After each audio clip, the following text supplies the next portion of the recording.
जमाना तुम्हें जाहिल और अनपढ़ देखना चाहता है, हिंदुस्तान के मुस्तकबिल का हिस्सेदार नहीं बनाना चाहता। अगर तुम भी अपने बारे में नहीं सोचोगे तो अब 7 समंदर पार से कोई तुम्हारा हाथ पकड़कर कलम देने वाला नहीं। कभी कभी जमीन किसी एक इंसान की कदमों की आहट से पहचान पाती है। रामपुर की मिट्टी भी ऐसे ही एक कदम की गवाह बनी। वो कदम जिनसे सियासत में इनकलाब आया, वो आवाज़ जो महलों की दीवारों को पार कर झुग्गियों तक पहुंची। नाम था आजम खान, एक ऐसा शख्स जो किताबों से तालीम लेकर गली कूचों की सियासत तक पहुंचा, जिसने ताज़ो तख्त की सियासत से इनकार कर आवाम की तकदीर लिखनी शुरू की। उसका अंदाज जुनून था, उसकी लफ्ज़ों में जद्दोजहद थी और उसके सीने में रामपुर की धड़कन। नवाबों के शहर में जब मजदूर ने बोलना सीखा, जब आम आदमी ने अपने हक की आवाज़ उठाई, तो सबसे आगे वही था आजम खान, जिसने कहा कि सियासत महलों की नहीं बल्कि जनता की चौपाल है। यहीं से शुरू होती है उस शख्स की कहानी जो ठंडी सवेरे की धुंध में अफसोसों और उम्मीदों के संग रामपुर की तहरीक बन गया। लोगों का नेता, दिलों का हमराही और सियासत का सच्चा जननायक आजम खान।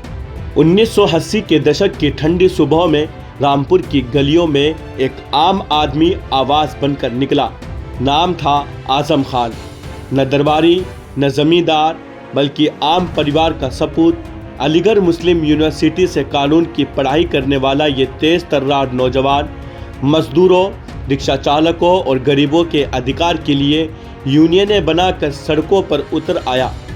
जल्द ही रामपुर में चर्चा का केंद्र बन गया।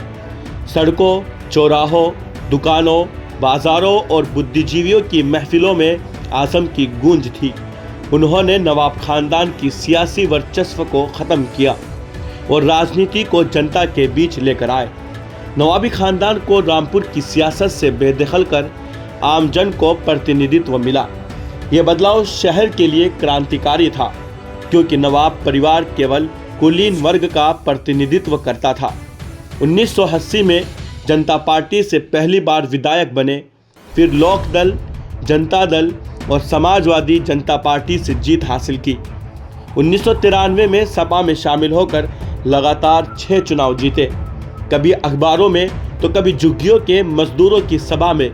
हर जगह उनका नाम था। रामपुर के चुनाव में उनके बिना जीत की कल्पना भी मुश्किल थी।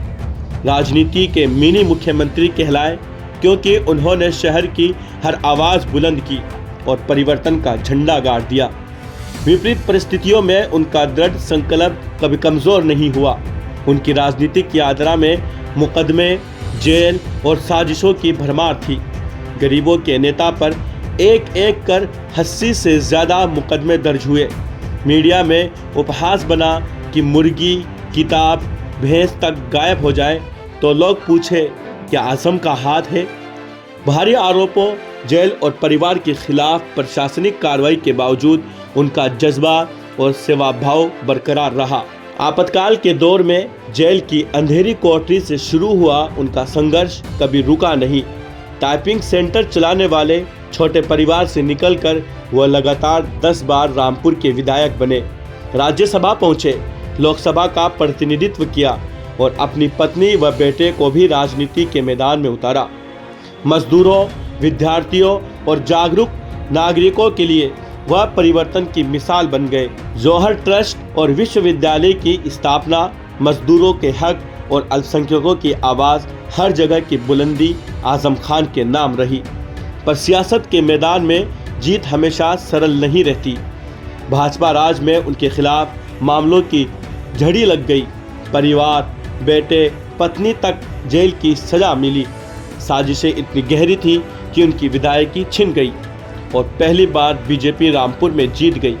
इसके बावजूद अदालतों ने कई मामलों में आजम को बरी किया, साबित किया कि मुकदमे ज़्यादातर झूठे थे। जमानत पर रिहा होकर आजम फिर रामपुर में जन जन के सरताज बन रहे हैं।